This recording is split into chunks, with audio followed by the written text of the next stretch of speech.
نحمده ونصلي علی رسوله الکریم اما بعد۔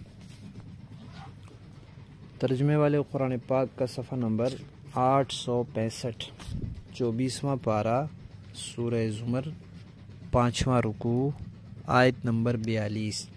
اعوذ باللہ من الشیطان الرجیم، بسم اللہ الرحمن الرحیم۔ اللہ یتوفی الانفس حین موتها والتي لم تمت في منامها فيمسك التي قضى عليها الموت ويرسل الأخرى إلى أجل مسمى إن في ذلك لآيات لقوم يتفكرون۔ صدق اللہ العظیم۔ اس سے پچھلی آیات میں اللہ تعالیٰ نے فرمایا تھا کہ آپ ان سے کہہ دیں کہ ہم نے تمہیں بات پہنچا دی ہے، اب تمہاری مرضی ہے، تم عمل کرو یا نہ کرو، تم اپنا کام کرتے رہو، میں اپنا کام کرتا ہوں، پھر دیکھیں گے کہ دنیا اور آخرت میں عذاب کس کو آتا ہے۔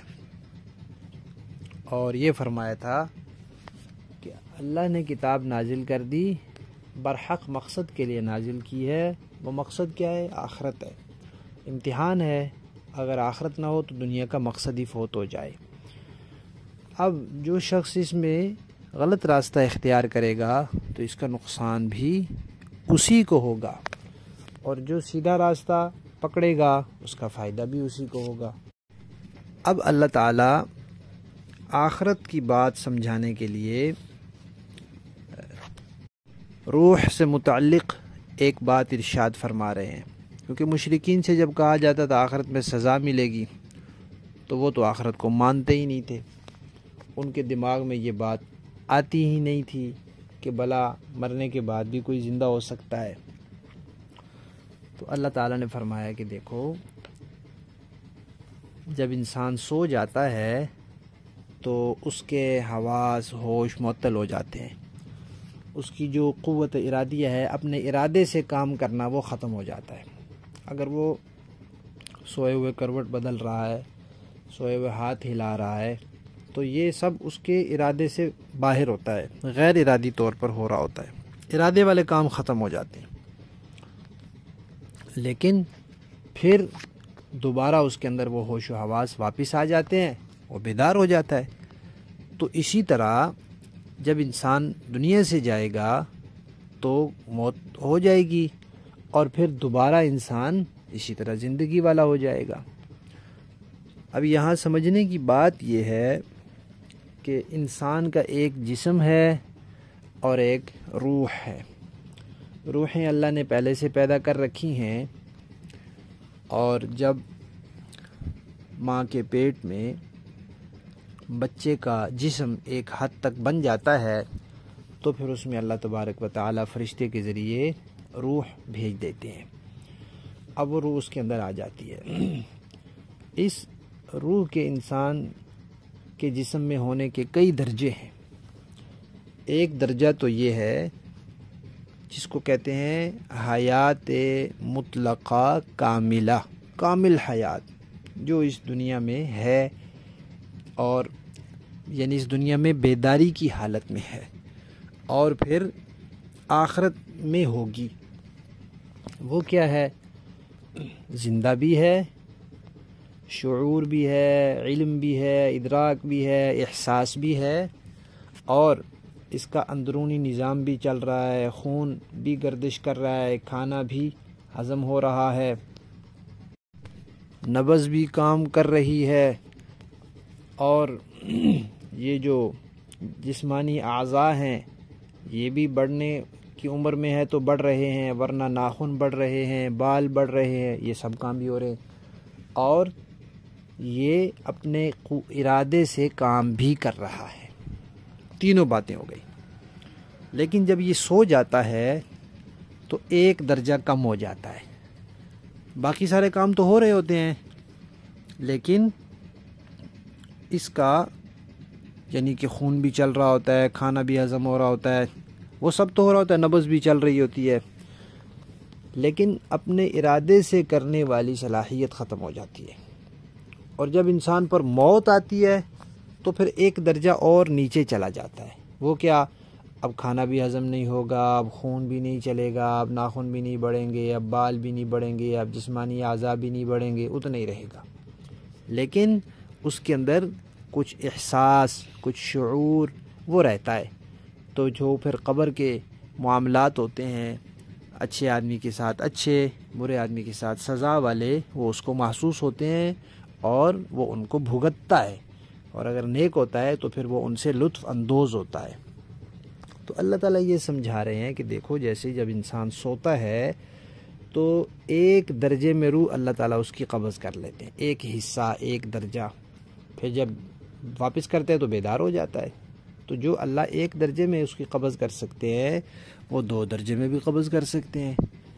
تو اس میں حیرانگی والی کون سی بات ہے؟ تو انسان کے اندر بھی روح ہوتی ہے، حیوانات اور جانوروں کے اندر بھی روح ہوتی ہے، لیکن دونوں میں فرق ہے۔ حیوانات جب جاگ رہے ہوتے ہیں تو وہ اپنے ارادے سے دیکھ رہے ہوتے ہیں، کام کر رہے ہوتے ہیں، چل پھر رہے ہوتے ہیں، لیکن جب وہ سو جاتے ہیں تو اب یہ ان کے ارادے والی صلاحیت بھی کم ہو جاتی ہے، ایک درجہ کم ہو جاتے ہیں۔ اور جب وہ مر جاتے ہیں تو ان کے لیے تو کیونکہ حساب کتاب ہے نہیں، تو اس لیے بس پھر ان کا معاملہ ختم ہو جاتا ہے۔ ان کے ہاں 2 ہی درجے ہوتے ہیں، ان کی روح کے وہی 2 درجے ہوتے ہیں، تیسرا پھر ان کے لیے نہیں ہوتا کہ مرنے کے بعد پھر ان کے اندر اتنا احساس ہو کہ ان کو عذاب ہو رہا ہے تو اس کا پتہ چلے۔ وہ تو باقی جانوروں وغیرہ کے لیے، انسان کے لیے یہ تیسرا درجہ بھی ہے، کیونکہ یہ دنیا میں آیا ایک مقصد کے لیے اور وہ امتحان ہے۔ تو اس امتحان سے جب یہ گزر گیا تو اب اس کی روح کے ساتھ پھر وہ تعلق رہتا ہے۔ بعض حضرات نے اس کو دوسری طرح تعبیر کیا ہے، وہ فرماتے ہیں کہ آپ یوں سمجھیں کہ انسان کے اندر 2 روحیں ہوتی ہیں، ایک روح جس سے مکمل ہوش و حواس میں ہوتا ہے، بیدار ہوتا ہے، جاگ رہا ہوتا ہے، اور بیداری کی حالت میں جو کام انسان کر سکتا ہے وہ کر رہا ہوتا ہے۔ یہ روح جو ہے یہ نیند کی حالت میں نکل جاتی ہے۔ اللہ تعالیٰ کہتے ہیں، اللہ تعالیٰ اس روح کو روک لیتے ہیں، لے لیتے ہیں، قبض کر لیتے ہیں، وصول کر لیتے ہیں، اور بیدار ہوتا ہے تو واپس بھیج دیتے ہیں۔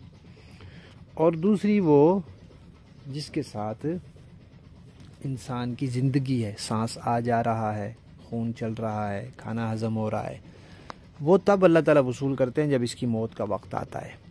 لیکن مرنے کے بعد بھی بالکل تعلق ختم نہیں ہو جاتا، باقی رہتا ہے، لیکن وہ دوسروں کو محسوس نہیں ہوتا، بس یہ فرق ہوتا ہے۔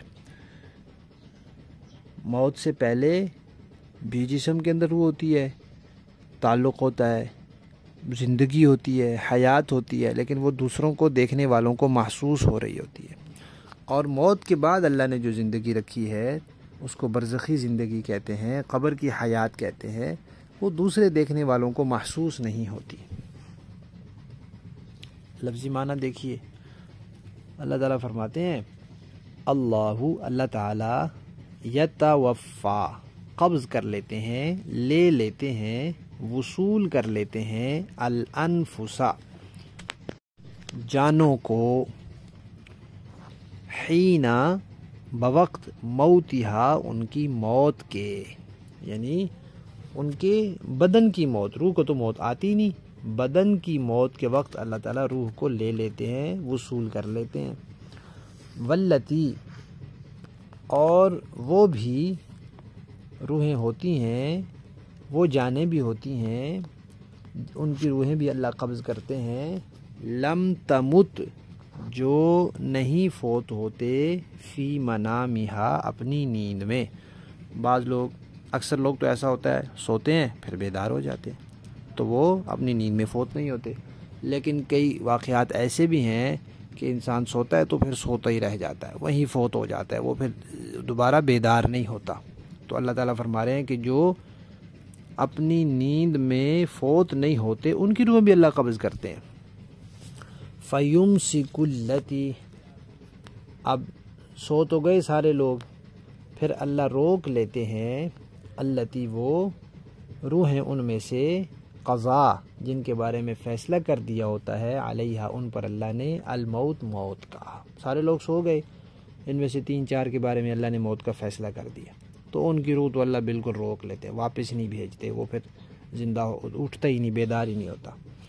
وَيُرْسِلْ اور چھوڑ دیتے ہیں الاخری باقی ساری روحوں کو، باقی سب بیدار ہو جاتے ہیں، لیکن وہ بھی ہمیشہ کے لیے تو دنیا میں نہیں رہتے، الی اجل مسمی ایک مقررہ وقت تک رہتے ہیں۔ ان فی ذالک بے شک اس میں لآیات نشانیاں ہیں، لقوم یتفکرون ان لوگوں کے لیے جو غور و فکر سے کام لیتے ہیں۔ با محاورہ دیکھیں جی، اللہ یتوفی الانفس حین موتها والتي لم تمت في منامها فيمسك التي قضى عليها الموت ويرسل الأخرى إلى أجل مسمى إن في ذلك لآيات لقوم يتفكرون۔ اللہ تمام روحوں کو ان کی موت کے وقت قبض کر لیتا ہے، اور جن کو ابھی موت نہیں آئی ہوتی ان کو بھی ان کی نیند کی حالت میں قبض کر لیتا ہے، پھر جن کے بارے میں اس نے موت کا فیصلہ کر لیا انہیں اپنے پاس روک لیتا ہے، اور دوسری روحوں کو ایک معین وقت تک کے لیے چھوڑ دیتا ہے۔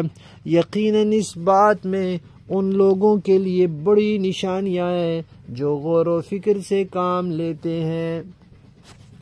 صدق اللہ العظیم۔